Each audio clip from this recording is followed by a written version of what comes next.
One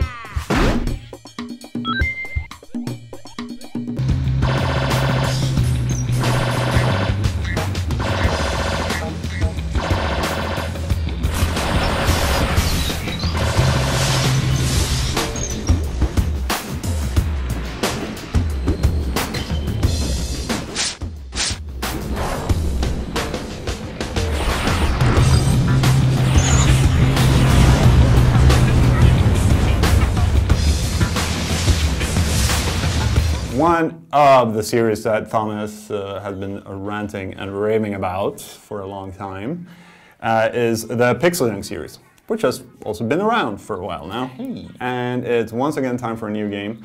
It's PixelJunk Shooter 2. Yes. And I thought I'd let you rant and rave at the camera. For once, I completely agree with what you just said, because I have been... For once, thank you very much. And I'm a big fan of the PixelJunk series. For me, it's one of the very best reasons to buy a PlayStation 3.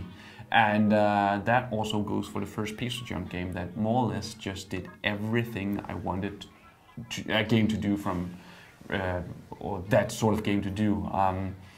And the sequel more or less picks up where actually precisely picks up where the first game left off, which means that you're consumed by a big monster. And the first couple of levels actually takes place within this monster, where they have of course used this to change up the challenges that you got in the first game. And the challenges in the PixelJunk series has always been from the environment. In the first game, in the first world, I believe it was lava and water that you could combine and blah blah blah.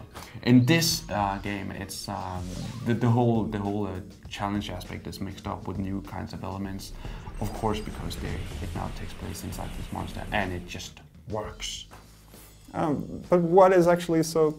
What is it that works? What's so good about it? Like most other of the PixelJunk games, it's just so clever in that it looks really, really simple, and it kind of is, because you always kind of know what it is you're supposed to do and how you're supposed to do it. But the skill it takes to actually make a perfect run of a game, you have these diamonds that are kind of the secrets that you have to find to unlock new levels. But you also have to you're going on a rescue mission, so you have to pick up all these small scientists. And managing to do so while avoiding all the challenges that the game puts in front of you is just really fun, not the least because the level design of the game is extremely strong. One thing you told me before we started recording is that the PixelJunk series really taught you to play games to relax. Yes. Can you just motivate that? What's for me, I mean, I've been playing games for many years, but PixelJunk Eden was one of the first games that, even though it's really challenging, I just sat down and I got into this whole mode where the music was just perfect and the gameplay mixed perfectly with the music, and it was just a really enjoyable experience. And the first PixelJunk Shooter worked like that for me as well.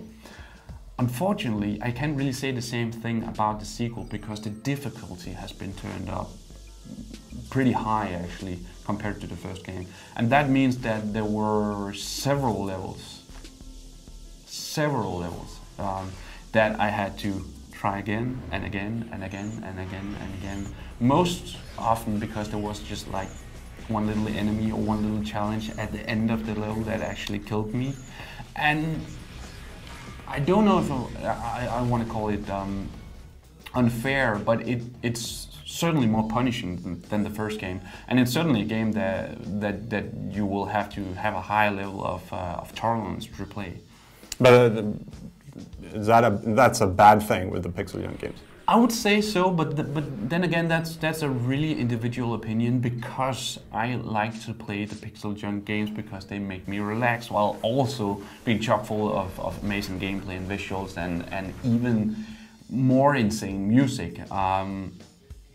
But it's so hard for me to say, because yes, I'm not relaxing as much as I used to, but I'm certainly enjoying myself. All right, so once again, satisfied with the PixelJunk game. Oh yeah, definitely. I've come to the point where I find it hard to believe that they're actually able to pull off a bad game. I know that Dylan Cuthbert, the I believe founder of PixelJunk, has several times in the interviews talked about that he's learned his lessons from working at Nintendo, where they find this really good idea, and instead of just putting all sorts of aspects in the game, they refine this idea and they keep refining it until it's really solid, and they go from there. And PixelJunk Shooter is that exact idea incarnate. It's just really fun to fly around, shoot stuff, mix the elements, and just work your way out of the puzzles.